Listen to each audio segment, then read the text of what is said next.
This was a conversation I shouldn't have heard.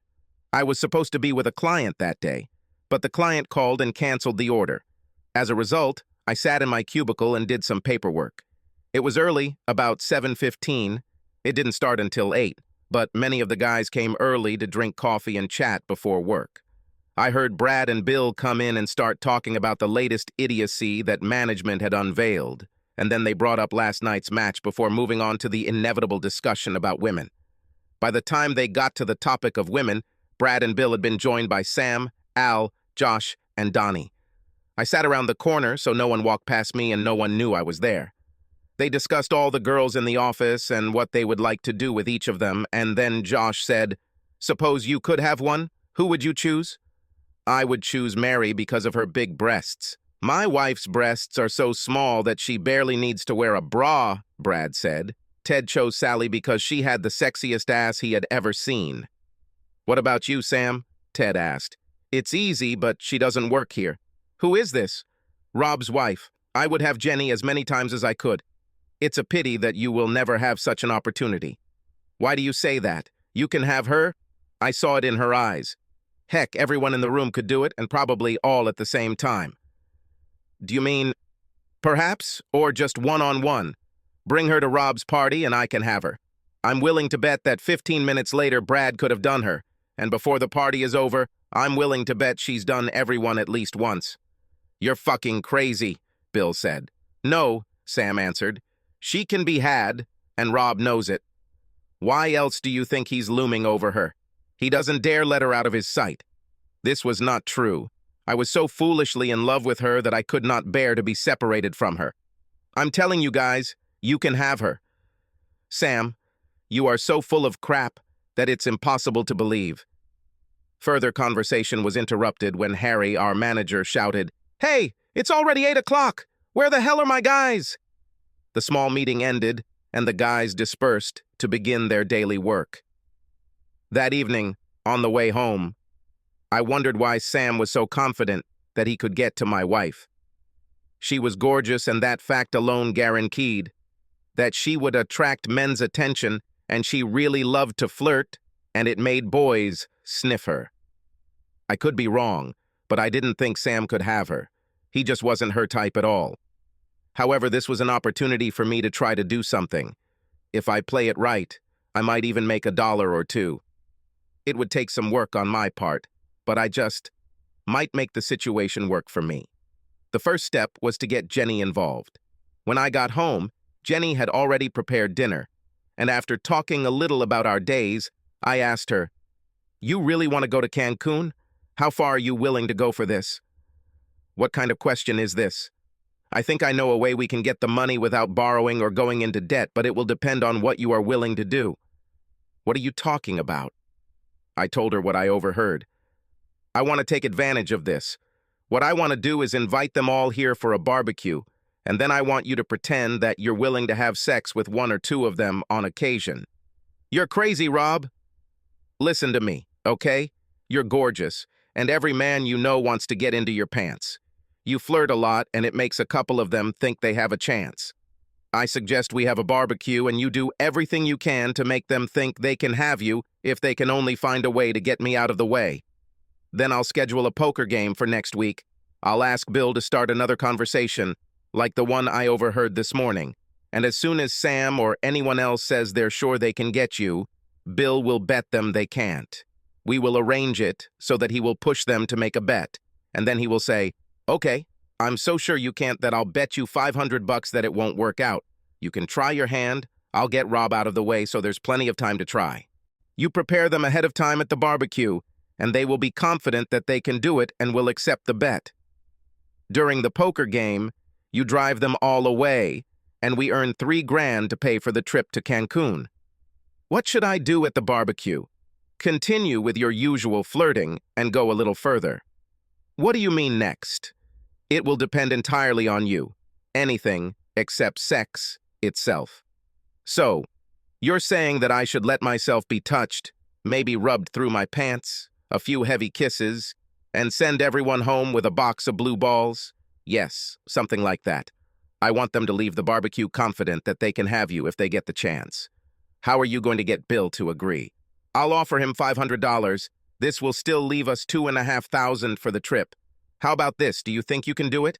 Oh, I can do it, honey, and it might even be fun, but you know there will be a downside.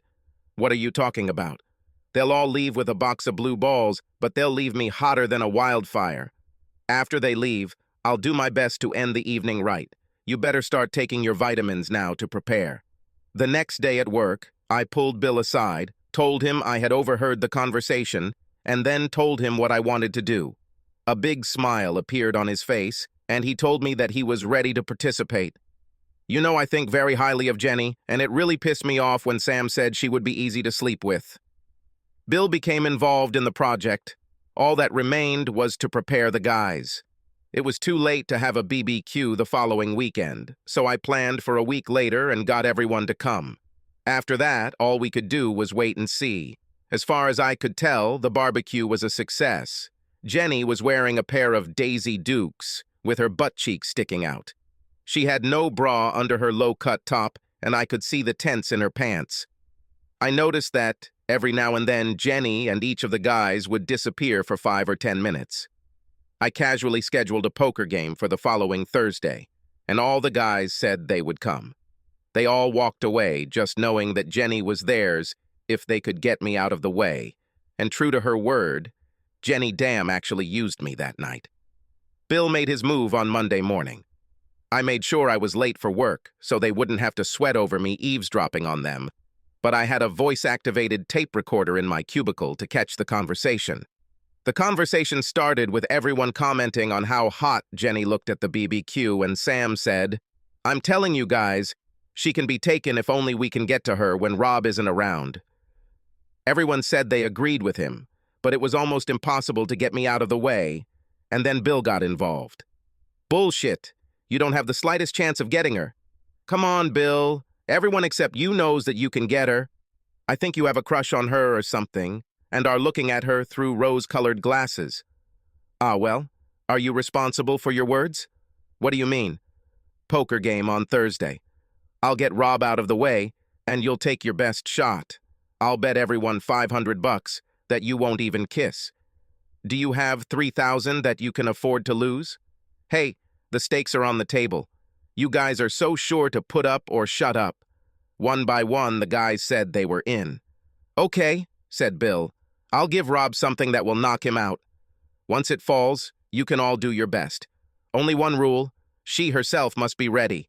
Neither get her drunk nor force her to do anything. Do you agree?" "Yes, Bill, we agree.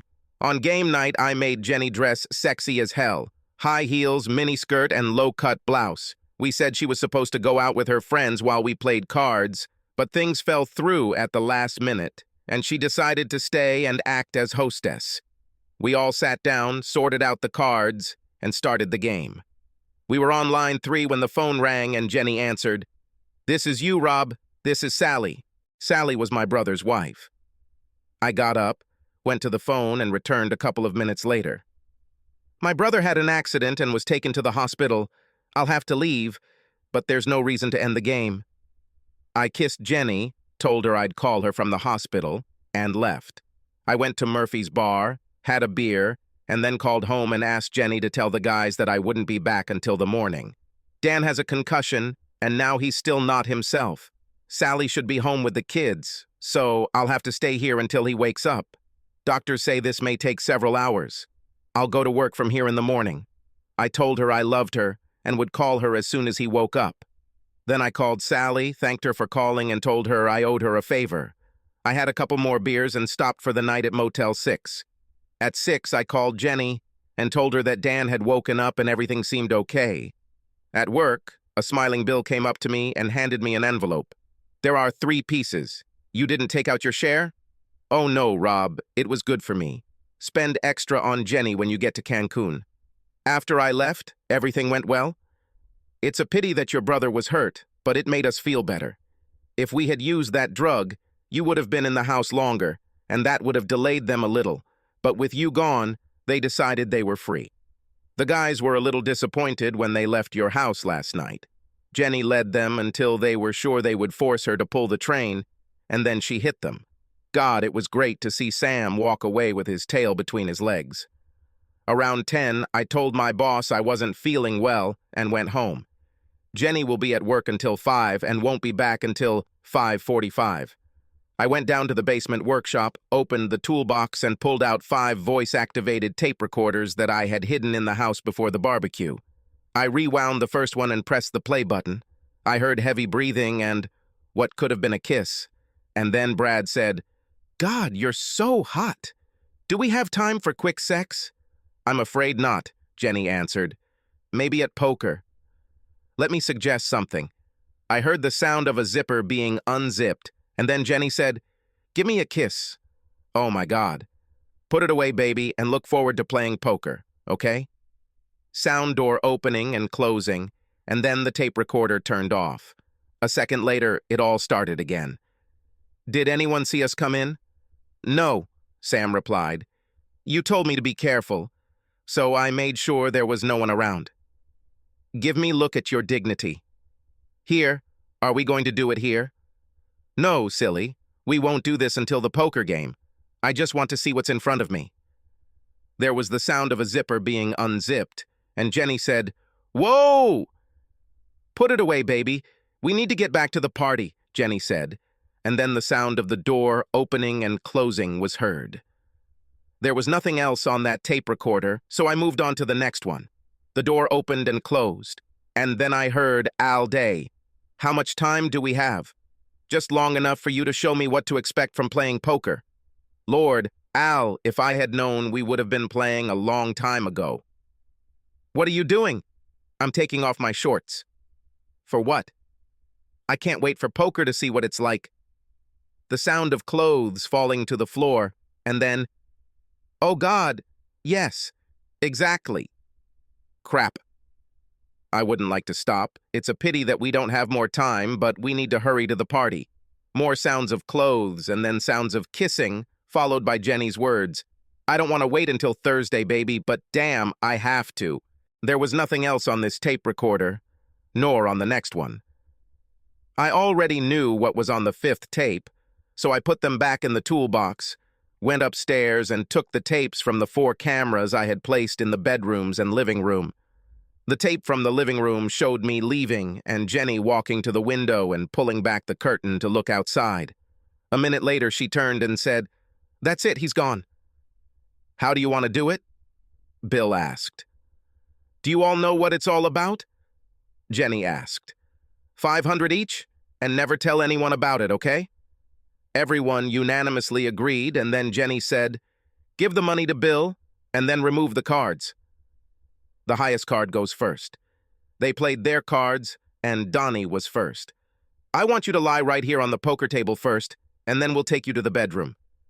While I was watching the recording, I picked up my cell phone and quickly dialed the number. "John? This is Rob. I think we were very lucky. We expected to catch only Bill, but we caught Bill and 5 others. I'm watching the recording now." "Yes, keep reading the newspapers and we'll meet on Tuesday." "Okay, see you then." I switched off and went back to watching the tape. The recording from the camera in the bedroom caught them when they entered the door. Just then the phone rang, and it was me calling Jenny to tell her that I was going to stay at the hospital and go to work from there. "He's not coming home, guys, so we have until you go to work, if you can hold out that long." After that, everything started to repeat itself as the 6 men used Jenny in every way. By 2 o'clock in the morning, everyone except Bill was dressed to leave. "When can we do this again?" asked Elle. "Whenever you have 500. After everyone had left, Jenny and Bill got into bed, and Jenny snuggled up to Bill. "Was I big enough of a slut for my lover?" "Oh God, yes. When I told you that this was my biggest fantasy, I never thought that you would actually do it. I never thought I'd do it either, but I really want to go to Cancun, and the chance to get money to pay for the trip was too good to pass up. I'm very sorry that I didn't." Lover, maybe next time." A few minutes later, they were already asleep. When Jenny got home from work, I was sitting on the back porch sipping a beer. She came out, sat down next to me, leaned over, and kissed me. "How was your day?" she asked. "To be honest, one of the best." "About? Did something good happen?" I think yes. I feel like I got rid of excess baggage and saved a ton of money. How did you manage that? Last night, I recorded your wonderful evening. I looked at her. Why are you so pale, my love? Maybe you're surprised that your loving hubby isn't as stupid as you thought. I'm sure I don't know what you mean. No? Well, let me explain everything to you. I found out about you and Bill 3 months ago. I went to see a divorce lawyer and got some bad news. It doesn't matter if you're a cheater. In this state, divorce results in a 50-50 division of property. The courts tend to side with women, which means I would probably end up paying your lawyer's fees and all the court costs. That was a price I wasn't willing to pay to get rid of your walking ass. However, there was a way around this. If I could catch you committing a crime against me, I could dump your ass, and it would only cost me my lawyer's fees and court costs, and I would end up with all the assets. I just couldn't figure out how to do it until you started insisting on going to Cancun. Then I overheard a conversation between Brad, Sam, and the guys, and wondered if I could use it to my advantage. I gave you a song and dance about betting with guys, and you and your lover took the ball and ran with it. I've been taping all your phone calls for 3 months now, trying to catch you doing something that I could use against you, and I know all about how you and Bill wanted to have a gangbang with the guys at work. I had 4 voice recorders hidden around the house during barbecues. But these records, as good as they are not the ones that will send you to jail. The voice recorder I had on my phone line will do this. Don't go. I'll be right back. I got up and went into the house, got another beer, and then took the tape recorder, which I left in the office. I returned to the porch and sat on the swing. It's a good story, the one that will land you and Bill in jail. Here, listen. I did a little editing to remove any hint that I was involved in setting anything up, and I pressed play. Have you decided to let them all use you? How do we do this? You'll show everyone your breasts, and it will distract Rob while I spike his drink. It would knock him out, and he wouldn't remember anything when he woke up. While he's gone, you can do whatever you want. Hole his callus with a beer bottle. Cut an inch off his dignity. Whatever you want. He won't know until he wakes up. Cut off an inch? He doesn't have enough as it is. I like the beer bottle idea, though. Maybe after I'm done with all the guys and they've left, we can have some fun with Rob. We can always tell him that he did it voluntarily, but was too drunk to remember. I pressed the stop button. I played the tape for my lawyer, and he said you and Bill were charged with conspiracy to commit a crime. Knowingly using drugs is a criminal act, isn't it? Well, now you know it. Why are you so quiet, Jenny? You didn't say a word. Still stunned to find out I'm not as stupid as you thought? It doesn't matter, I still won't listen to you. According to John, my lawyer, this recording alone is enough to send you and Bill to prison. But last night you and Bill did even better. I had 4 cameras hidden in the house that recorded everything you did. I have a video of you saying, you all know the terms of the deal, right? $500 each. Give your money to Bill. And there is a video of each man handing Bill his money. That makes you guilty, and so does Bill. Legal terms, extortion and connivance. You're baked, honey. I looked at her, but she did not look at me. She was looking everywhere but at me, and I was tempted to ask where her contempt for me suddenly came from. But then I decided that I didn't really want to know. That's the problem. John filed the divorce papers, and I asked for everything. House, savings, certificates of deposit, everything except your car.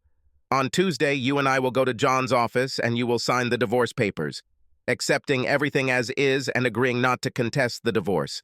Having finished this, we leave John's office and go in different directions. If you don't sign these papers on Tuesday, John will turn over the records to the assistant district attorney, and you and Bill will end up in criminal court and most likely in jail.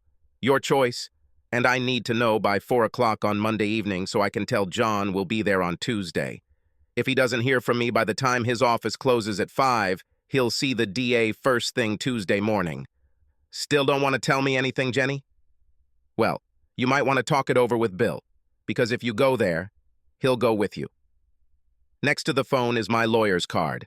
I'm suing Bill for alienation of affection, and he might want to call John and see if it's possible to settle out of court.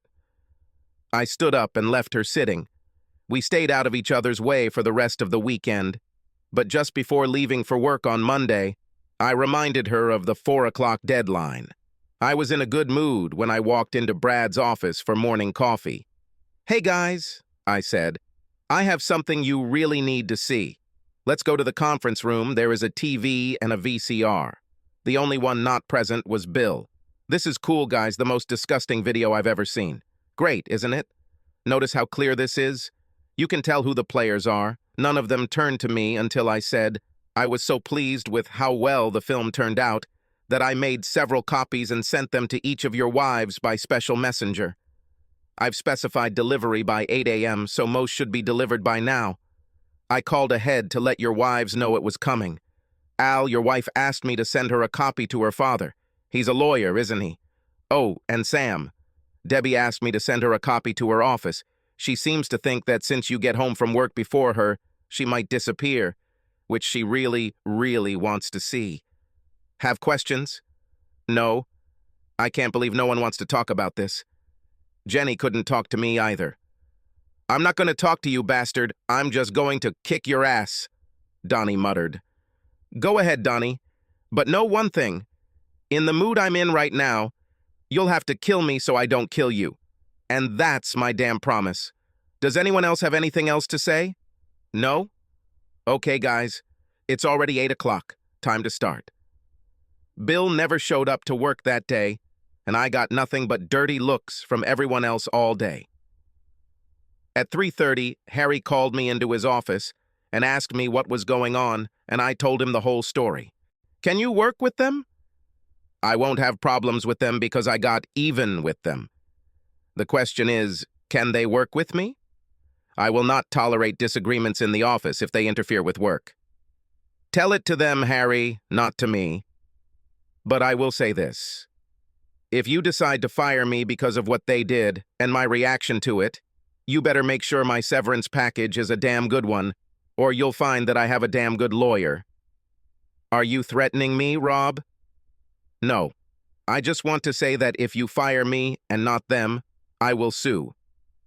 I will do my job the same way I always have, and you haven't had any complaints about my work for over 10 years. You fired me because these assholes don't want to work with me, and that's the same as siding with them, and I won't stand for it. At 3:50, Jenny called. Bill says we have to fight. He says you don't have enough reason to stand your ground. Okay, Jenny, remember, it was your choice. I hung up and called John and told him about Jenny's decision, and he said he was letting the ball roll. Bill came to work the next day and tried to avoid me. At 2 o'clock in the afternoon, Jenny called me. What the hell is going on, Rob? I was just served with divorce papers and a restraining order. I can't approach you or enter our house. And what? This is my home too, Rob. Talk to Judge Jenny. According to the records in my lawyer's possession, you intended to cause me bodily harm, and I told my lawyer that I did not want you anywhere near me. I need clothes and things, Rob. Let me know when you want to come. If it fits into my schedule, I'll arrange for a sheriff's deputy to be there and let me take personal items. But only personal items, you know? Why are you acting like this? Why are you doing this to me? It's called getting even with Jenny. This is partial payback for what you and Bill did to me behind my back. The next day at 10:24, 2 sheriff's deputies came to the office and took Bill into custody. When he was taken out in handcuffs, his face was pale. I called John to let him know, and he told me that things don't usually happen that fast. But he told the judge that since Bill works at the same place as me, he fears for my safety, and that should have taken the situation up a notch. At 4 o'clock in the afternoon, I received a call from Judy, Jenny's sister. Jenny just called me. She's in jail. What the hell is going on, Rob, and why is she calling me and not you? All I can tell you, Judy, is what I hear. Hopefully they keep her there for a couple more years. She called you because she knew I would have hung up on her because she cheated. Treason? Oh, God. I warned her, but she didn't listen. Did you know? Everyone knew. Everyone except you. Thanks for letting me know. What are you waiting for, Rob? She's my sister. Take care of yourself, Judy. And I hung up. The next day I had just returned from lunch when Jason Milner called me. I am your wife's court-appointed lawyer. She just had a bail hearing, and her bail was set at $35,000. She needs $3,500 for a guarantor, and he wants you to put up your house as collateral. Given the circumstances that brought her to prison, Mr. Milner, I'd say you have a better chance of winning the lottery than ever before. The house is half hers, sir. Wonderful. She can put up her half. The guarantor does not agree to this. That's what I'm counting on. Won't you help her? Not one bit, Mr. Milner. I gave her a chance to walk away from this mess, but she let her boyfriend talk her out of it. Let him rot in prison, I don't care. She would like to see you. I can do it. Seeing her in an orange jumpsuit will make me feel better. What are the visiting hours? I was sitting on the other side of the screen when it was brought in. She was wearing an orange jumpsuit with chains on her ankles and handcuffs. I asked about this later and found out that it didn't matter who you were or what you were in, as standard operation procedure involved moving all prisoners in handcuffs and leg chains. They removed her handcuffs but left the chains on her legs and led her to the seat opposite me. She sat down, looked at me, and began to cry. Get me out of here, Rob. Please, get me out. No way, Jenny. I gave you a choice that would have kept you from doing this, but you listened to your lover, not me. I don't know if he seduced you or if you pulled him into your affair, but the point is that he cost you your marriage, and now he costs you your freedom. You could have signed the papers John had prepared and left, but you let Bill talk you out of it in order to force Bill to post bail somehow. When you're found guilty, which John says is inevitable, I'll still get the divorce and everything I asked for, so I'm kind of glad it's going that way. I like to see you in chains. Enjoy life, Jenny. You gave up a good marriage for the privilege of being here, so you should at least try to enjoy it. I stood up and walked out of the visiting room when she screamed, Please, Rob, please don't leave me here. A young man stood in the corridor with a briefcase. When he saw me, he came up to me and introduced himself as Jason Milner. We need to talk before this mess goes too far. Let's. I talked to your wife and Mr. Bolton, and they told me that this was all your idea, and I'm afraid I'll have to tell it in court. Why don't we see if there is some way to resolve this matter without going to trial? How long have you been doing this, Mr. Milner? 5 years, what? And in all these years, you still haven't realized that your clients will say anything they think will help their chances? I have audio and video recordings of them plotting against me, Mr. Milner. What do they have to back up their claims? I gave them both a chance to keep this civil suit, and the two of them decided to decline. See you in court, Mr. Milner. Bill rented out his house and put down a deposit. And when Jenny found out he was out and she wasn't going out, she was furious. She turned to Bill and said it was his idea, and in exchange for a plea deal, she agreed to testify against him. Her testimony, supported by tapes, was sufficient. The trial lasted less than 24 hours, and the jury was out for less than an hour. As part of a plea bargain, Jenny pleaded guilty and was sentenced to 1 year with credit for time served, 4 months. And the rest of the time she was given probation and ordered to perform 500 hours of community service. Bill pleaded not guilty and fought it all the way and got 3 years. When he gets out, he'll still have my alienation of affection lawsuit waiting for him. John said we could continue even with Bill in prison, but it might end too quickly. The longer I endure his torment, the happier I will be. Since Jenny was found guilty, I have gotten a divorce and everything I asked for. I have no idea where she is or what she's doing. I know she lost her job while she was in prison. I meet her sister Judy from time to time, but by unspoken agreement, Jenny is not mentioned. Of the 5 guys sharing that evening, all were divorced within 6 months, and their wives stripped them. 2 were fired within 6 months, 2 others quit within the next year, and Sam made the mistake of waiting for me in the parking lot the day he quit. It cost him a broken nose, 2 broken ribs, and 5 missing teeth. I was in pain for a couple of days after that. But as weird as it may sound, it was good pain, satisfying pain. Of these, only Donnie still works with me. and we are polite when necessary and avoid each other as much as possible. $3,000? It paid for my 2 weeks in Cancun while Jenny was in jail. The biggest surprise in this whole case? That I got away with it. Milner was right. I arranged everything, but I had no idea it would turn out as good as it did. All I wanted was a divorce, on the most favorable terms for me. What can I say? Sometimes you just get lucky and damn it, but it really feels good. I remembered that old TV show, The A-Team, and what the Colonel, played by George Peppard, said, "I love it when a plan comes together." Subscribe to our channel so that your second chaff doesn't cheat on you, and go ahead and listen to the next story, because this story is nothing compared to the next one. If you're under 18, don't even think about listening to the next one.